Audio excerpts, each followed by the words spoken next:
Hello,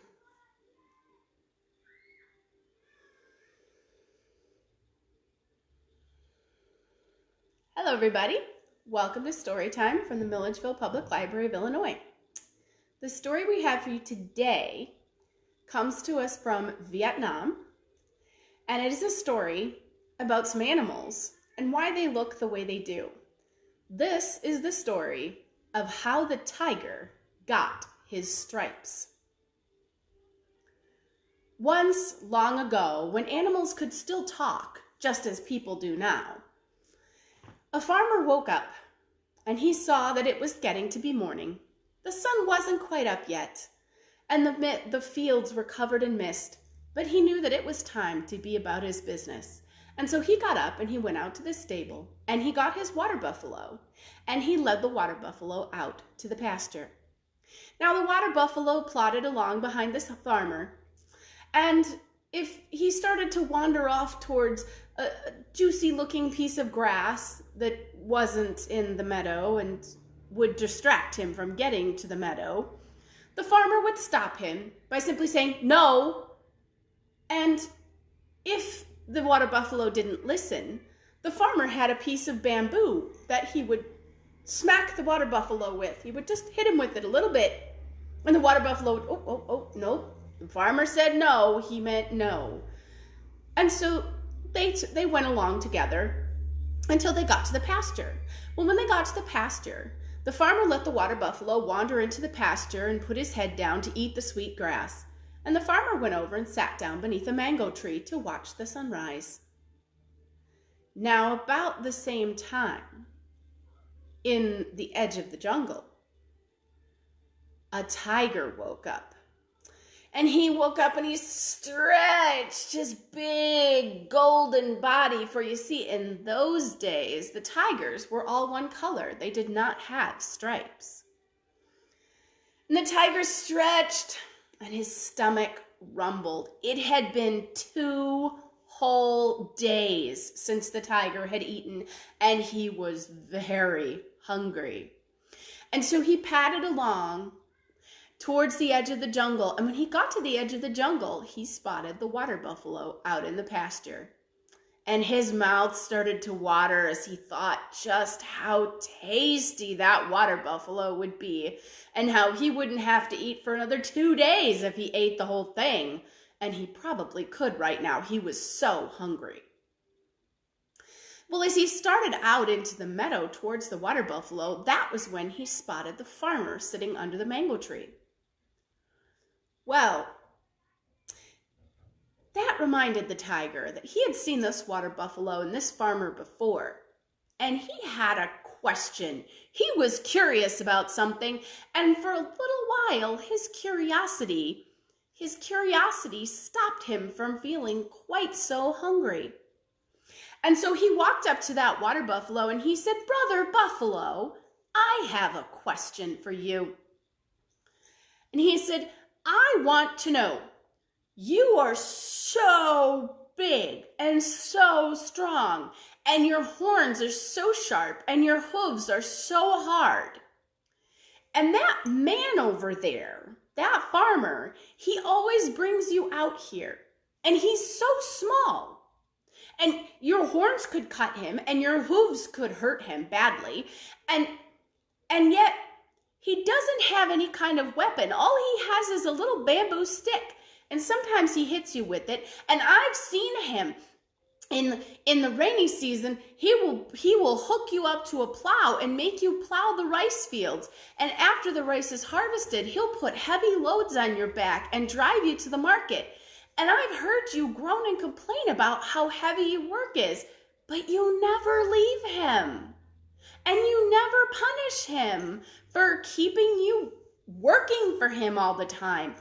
Why is that?" And the water buffalo lifted his head up from the grass and he said, "You know, Brother Tiger, I have often wondered that very thing, but I cannot figure out why. Perhaps you should go ask my master, Mr. Farmer." "Well, I think I shall do that," said the tiger, and he padded over toward the farmer. Now the farmer spotted that tiger over there by his water buffalo, and he was very scared. You see, he only had one water buffalo, and he really needed it to help him do the farm work. If he didn't have a water buffalo, he wouldn't be able to plow his rice field or carry the rice to the market so that he could sell it.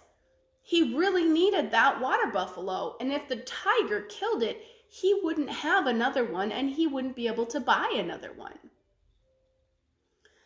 So as the tiger came over closer, the farmer, he was being very careful. He was rather scared, but the tiger didn't look like it was going to attack him. In fact, when it got closer, it sat down and it said, "Mr. Farmer, I have a question for you." "Well, all right then, Mr. Tiger, what's your question?" "I want to know, the water buffalo is much bigger than you are and much stronger, and yet you can keep it doing what you want it to do with just a little bamboo stick. How do you do that?" And the farmer said, "Well, I'll tell you, Mr. Tiger. You see, I have this thing called wisdom, and my wisdom lets me have mastery over many animals." "Oh," said the tiger, "I should like to see this thing called wisdom." And the farmer said, "Well, I will show it to you, but you see, I do not have it with me. It's back in my hut. I keep it in a golden box, all carved with peacocks and lions and phoenixes." And the lion said, "Well, I shall watch your water buffalo while you go and fetch it." And the farmer said, "No, I do not think that is a very good idea, for you might eat the water buffalo." And the tiger said, "No, no, no, I shall not eat your water buffalo. I promise you, I will not eat your water buffalo while you are gone." And the farmer said, "Well, now, Mr. Tiger, you see, it is not that I do not trust you. I do trust you mostly, but you see, I can hear your stomach growling from here, and when we are very, very hungry, sometimes we forget the promises that we have made, and we do not keep to them. I do not think I can leave the water buffalo here with you. I am sorry." And the tiger said, "Well, I see a rope about your waist. Perhaps would it be all right if you mayhaps tied me to this coconut palm over here? Then you could go and fetch the wisdom and I could see it." And the farmer said, "Well, I think that might work." And so the tiger went over and he stood up against the coconut palm and he put up his paws up on the tree, and the farmer wrapped him round and round and round and round with the rope around his waist. And then he left. And the tiger, in his mind, he was plotting. He was thinking, when that farmer comes back and unties me, I will slash him up and jump on him and tear him to pieces. And then I will eat the water buffalo. And then, with the farmer's magic wisdom, I will be able to command deer and buffalo and delicious wild boar to fall down at my feet so that I can eat them and I will never be hungry again. Well, while the tiger was thinking all these wonderful thoughts, the farmer went back to his hut. And when he came back a few minutes later, he was carrying something behind his back. And the tiger said, "Have you brought the wisdom for me to see?" And the farmer said, "I have. But you silly tiger, I do not keep my wisdom in a box. It is here in my head. It is with me all the time. And now I shall teach you to stay away from my precious water buffalo." And from behind his back, he brought out a small burning torch. And with it, he set fire to the grass around the tiger's feet. Well, the fire leapt up the grass and it caught on the ropes, and the ropes started to burn, and the tiger started to howl because it was burning him when the ropes were burning and his feet were hurting. And, and the ropes and the smell of burned rope and the smell of burned tiger filled the air, and suddenly the tiger felt the ropes give way, for they had burned through. And without a single thought about wisdom or the water buffalo or anything, he ran as fast as he could into the jungle to get away from the terrible burning feeling. Well, when the tiger felt safe, he stopped, and he found a nearby cool, clean pool of water, and he went over to get himself a long drink, for he was quite thirsty from all of that running. And he took a long drink, and then he looked at his face in the pool of water, and suddenly he let out a great big roar, for his body was no longer a beautiful golden color all over it. Now it had big black stripes where the ropes had burned his skin when they were burning up. And the tiger knew that every time he looked at those stripes, he would remember the magic called wisdom. But something else was happening at the same time that the tiger was running away.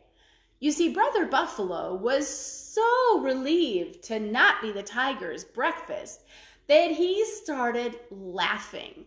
And he was laughing so hard that he wasn't watching where he was going. And he tripped and he fell and he knocked out his front teeth on a rock.